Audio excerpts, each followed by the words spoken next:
ভারতীয় একটা প্রতিষ্ঠানে পরিণত হয়েছে যে, এবং কত নিচু তাদের দৃষ্টিভঙ্গি যে তারা নাকচ করে দিল। দেখেন কত নিচে নামছে দিনকে দিন। আইসিসির চেহারাটা আমরা আগে বুঝতে পারছি, কিন্তু এতটা যে নিচে নামা এটা কল্পনাও করা যায় না। বাংলাদেশ বয়কট করছে, ঠিক আছে, বাংলাদেশকে তারা বাদ দিছে আইসিসি। সাংবাদিকরা কি কোনো লোকাল সাংবাদিক? তারা হচ্ছে বিশ্ব গণমাধ্যমের একটা অংশ। এই সাংবাদিকদের কোনো জাত নেই, পাত নেই, দেশ নেই। একজন যে কোনো সাংবাদিক যে দেশেরই নাগরিক হোক না কেন, তার মানে বিচরণ, তার ভুবন হচ্ছে বিশ্ব। তো ধরেন আমরা বাংলাদেশের সাংবাদিকরা বিশ্বকাপ ফুটবল কভার করতে যায় না, যেখানে যেখানে হয় যায়। তো বিশ্বকাপের যে আয়োজক ফিফা, তারা কি বলে যে না বাংলাদেশের তো খেলা নেই, সুতরাং বাংলাদেশের সাংবাদিকরা ওয়ার্ল্ড কাপ ফুটবল এই টুর্নামেন্ট কভার করার জন্য তাদেরকে আমন্ত্রণ করা যাবে না বা তাদের অনুমোদন দেওয়া হবে না, অনুমতি দেওয়া হবে না? এটা বলে? কখনোই বলে না। ক্রিকেট তো তেমনই। এমন দেশ আছে যারা ওয়ার্ল্ড কাপ ক্রিকেট খেলে না, কিন্তু ক্রিকেট খেলা দেখে, ক্রিকেট ভক্ত। একসময় আমরাও খেলতাম না। এখন যে দ্বন্দ্বটা সেটা হচ্ছে বাংলাদেশ ক্রিকেট বোর্ডের সাথে আইসিসি রে নিরাপত্তা ইস্যুতে। এখন যেটা আইসিসি করলো, বিশ্বকাপ ক্রিকেটের এই টুর্নামেন্টটা কভার করার জন্য ভারতে এবং শ্রীলঙ্কায় দুই জায়গায় হচ্ছে, এটা কভার করার জন্য তারা আবেদন করেছিল, অনুমোদন চেয়েছিল। আইসিসি সেটা নাকচ করে দিয়েছে। তাহলে কি দাঁড়াচ্ছে? তাহলে মানে বাংলাদেশের সাংবাদিকদেরও নিরাপত্তা নেই, এটাই প্রমাণ হলো। তাহলে বাংলাদেশ যে খেলতে যাবে না সেটা তাহলে খুবই যৌক্তিক। তাহলে বাংলাদেশের সাংবাদিকদেরই নিরাপত্তা নেই। যে এই সাংবাদিকদের বললাম তো, তারা এমন তো আছে না যে আইপিএল এর চূড়ান্ত খেলা ফাইনাল কভার করার জন্য বাংলাদেশ থেকে গেল সাংবাদিকরা, সেখানে বাংলাদেশের তো কোনো অবস্থান নেই। তো কেন?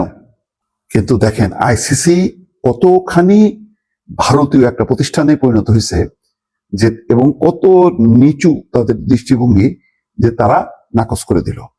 আজকে এই খবরটা আসছে, দেখেন এই যে খবরটা, যে সাংবাদিকদের প্রত্যাখ্যান করে প্রমাণ করেছে বাংলাদেশের কেউই নিরাপদ নয় ভারতে। 2026 টি-20 বিশ্বকাপে নেই বাংলাদেশ দল। ভারত এবং শ্রীলঙ্কায় অনুষ্ঠেয় এই বিশ্বকাপ কভার করতে আইসিসিতে আবেদন করেছিলেন যেসব বাংলাদেশি সাংবাদিক, তাদের আবেদন প্রত্যাখ্যান করেছে আইসিসি। যেহেতু বাংলাদেশ দলও নেই, বাংলাদেশ সাংবাদিকদেরও অনুমোদন নেই। আজ সন্ধ্যায় পাঠানো ইমেইলে বাংলাদেশি সাংবাদিকদের প্রত্যাখ্যানের বিষয়টি জানিয়ে দিয়েছে আইসিসি। বছরের পর বছর 7 সমুদ্র 13 নদী পেরিয়ে বাংলাদেশ দলের সাধারণ একটি দ্বিপক্ষীয় সিরিজেও বাংলাদেশের সাংবাদিকরা কভার করেন। সেখানে পাশের দেশে হতে যাওয়া এই টি-20 বিশ্বকাপই কভার করা হচ্ছে না বাংলাদেশের সংবাদ মাধ্যম কর্মীদের বা গণমাধ্যম কর্মীদের।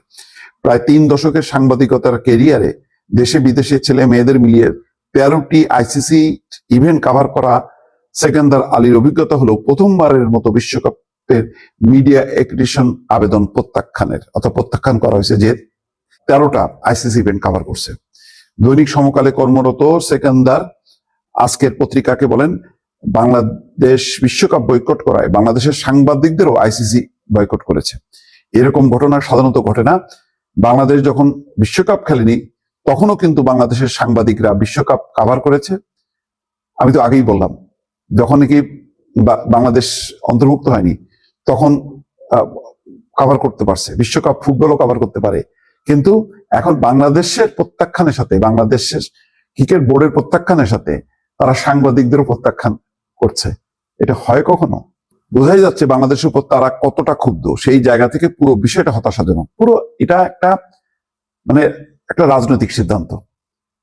এটা ভারতের রাজনৈতিক সিদ্ধান্ত, যেটাকে ক্যারি করতেছে এখন আইসিসি।